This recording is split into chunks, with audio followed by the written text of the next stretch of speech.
Hola queridos amigos de Clave 7, bienvenidos a mi sección Leyendas y Misterios con Antonio Ceniza. Bien, hoy nos vamos al Brasil para hablaros de la leyenda de la pisadeira. Bien, antes de nada decir que no es lo mismo una leyenda que un mito, que un cuento, que un relato, que una fábula. ¿Por qué digo esto? Porque todas las leyendas tienen un sustrato real.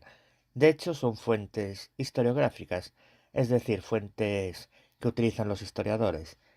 Hombre, si son leyendas históricas, pues ya no me lo dice claramente. Evidentemente está basado en hechos reales y los personajes suelen ser reales. En el caso que nos ocupa, las leyendas también son reflejo de los temores, de los miedos de una determinada sociedad, de los anhelos y también de los males. Y sin hacer spoiler, la leyenda de la pisadeira, y lo veremos al final, va sobre eso, sobre un tema muy candente y real, del cual servidor os podría hablar algo. Pero lo dejaremos para el final. Pues sin más preámbulos comencemos. En algunas historias y leyendas de Brasil, sobre todo en los estados de Sao Paulo y Minas Gerais, se menciona una espeluznante figura femenina conocida como la pisadeira, una mujer anciana de aspecto desmadejado, a la que se considera como la materialización misma de las pesadillas. Se la describe con un cuerpo muy delgado, casi esquelético, un largo y sucio pelo negruzco y unas manos dotadas de largas uñas como garras, afiladas y amarillentas. ¿Alguna vez hemos sentido esa sensación cuando dormimos? La que sentimos como que alguien se nos pone encima de nosotros y en algunas ocasiones no podemos respirar. Los mitos sobre este fenómeno han recorrido todo el mundo, y en Brasil, sobre todo en los estados de Sao Paulo y Minas Gerais, como os dije, creen que es un ente y recibe el nombre de la pisadeira. En la Edad Media describían a este ente como un demonio.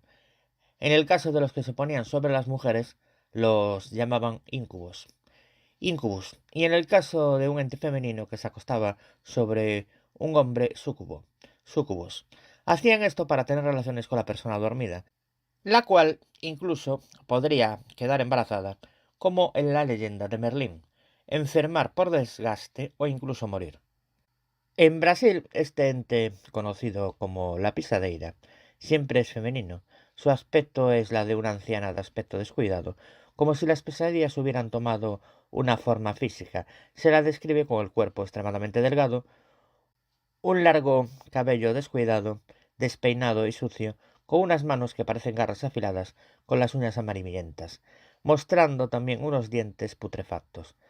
No habla, pero emite una oscura carcajada o risas con sonidos graves que surgen de su boca, la que siempre mantiene abierta. Las personas que no son de su interés no la pueden percibir. Solo a quien ella ha elegido puede darse cuenta de su presencia. La creencia general es que la pisadeira ronda los techos en la noche buscando un recoveco, una ventana abierta o cualquier otro medio para ingresar en la casa y atacar a sus desprevenidas víctimas.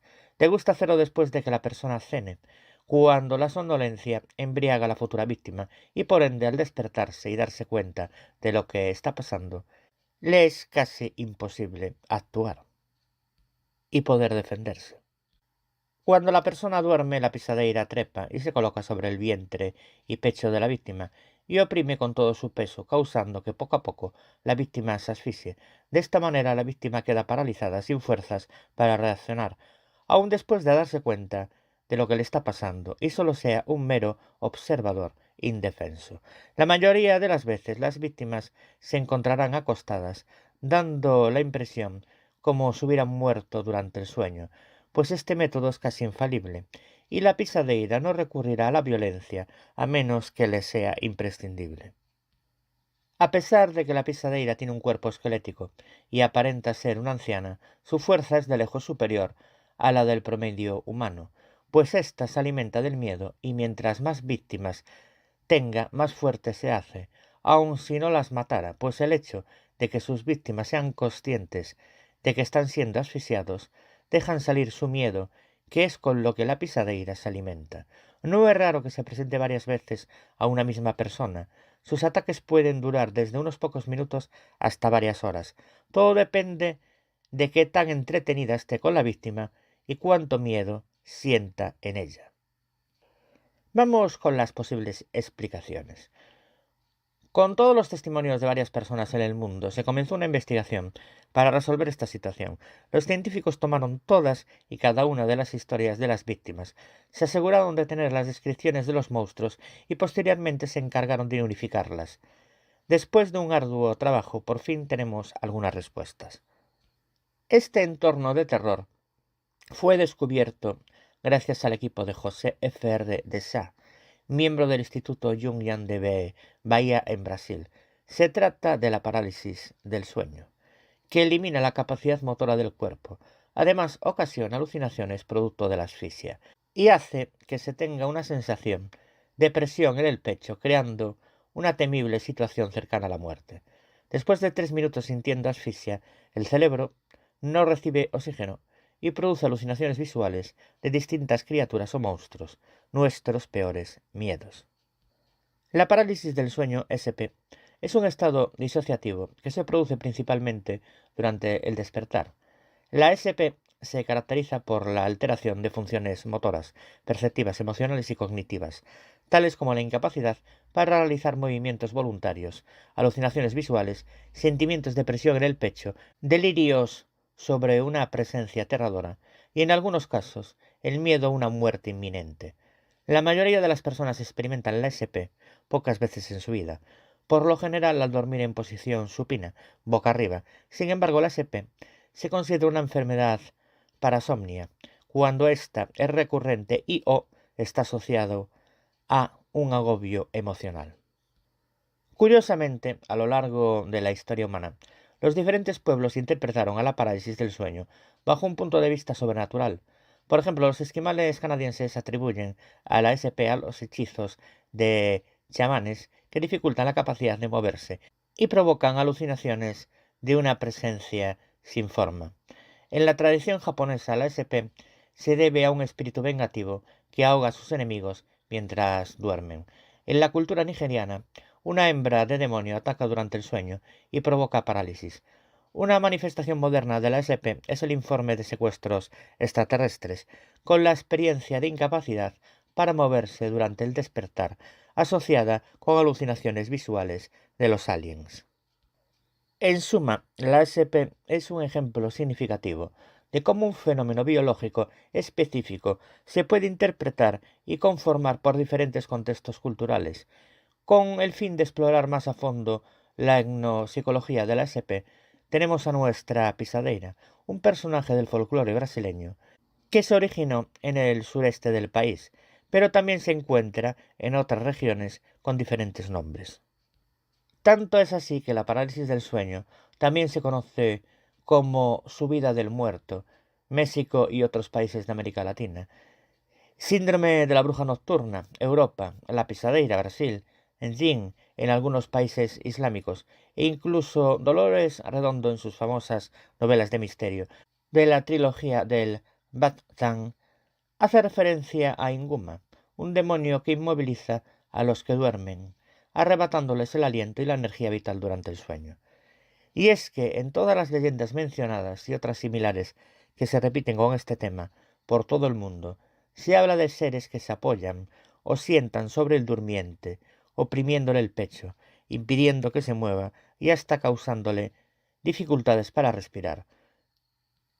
Son historias transmitidas de generación en generación que tratan de dar una explicación sobrenatural a la parálisis del sueño, que se acompaña de visiones denominadas alucinaciones hipnagógicas e hipnopómpicas, y que en ocasiones son espeluznantes. Hasta ahora los expertos solo estudian a los pisadeira de varias culturas, mas no saben cuál es la cura, así que la única manera de salir de esta pesadilla es despertar. No cabe duda que las investigaciones seguirán hasta encontrar una posible cura y que todas las personas del mundo nos libremos del terror de sentir la parálisis del sueño. Bueno, y lo que os quería comentar al principio, cuando decía que yo puedo dar fe, es que yo he sufrido de parálisis del sueño durante varias etapas de mi vida. Sí es cierto que hace pues ya unos cuantos años que no la tengo. En un principio sí puede ser desesperante, después ya me lo tomaba con humor cuando eres consciente de lo que te pasa. Claro, al principio pues te da susto.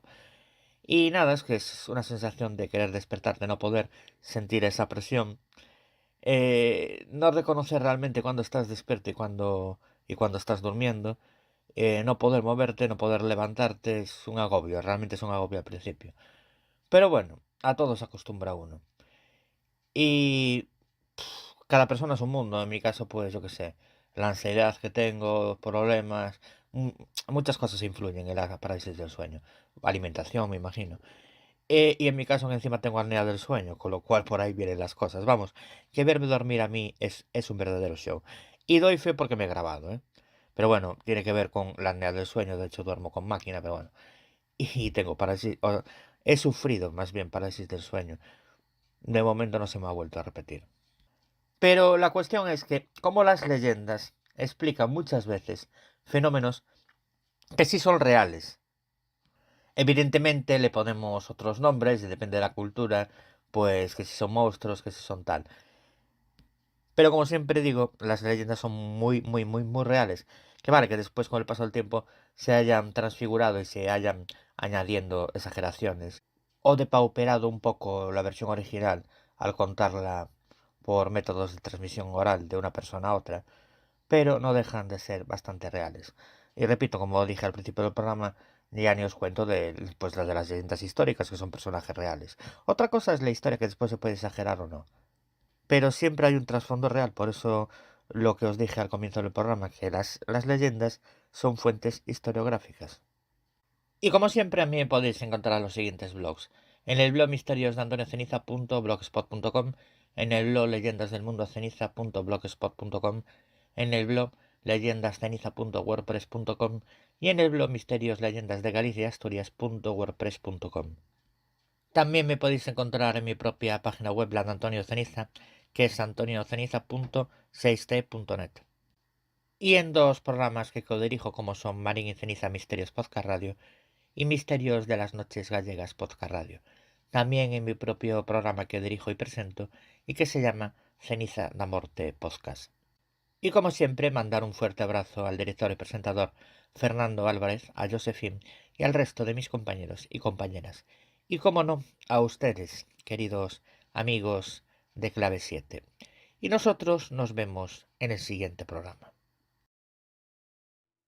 No se olviden que cuando cenen no se vayan a dormir con el estómago lleno. Acostarse con la barriga hacia arriba, la pisadeira entra en acción. No se olviden.